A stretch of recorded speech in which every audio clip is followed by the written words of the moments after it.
Ni tak tahu pakai. Makan je lah, sedap.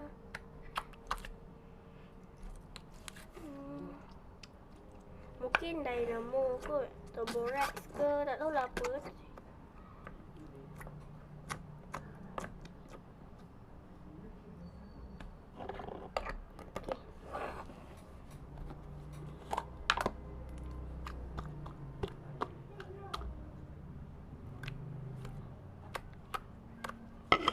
Okay, kita juga boleh buat balon.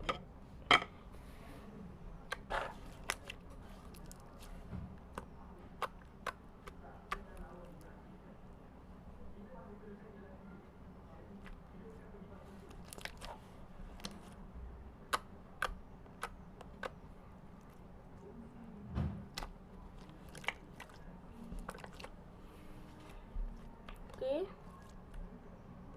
So, kita kat sini ada apa?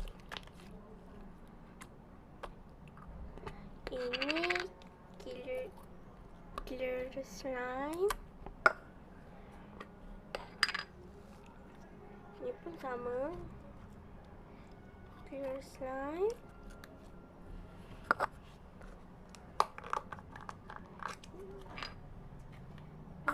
Purple pink slime.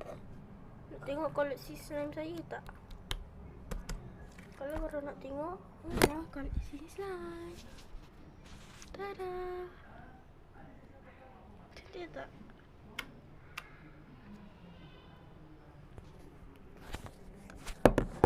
So, terima kasih siapa yang tengok to my channel.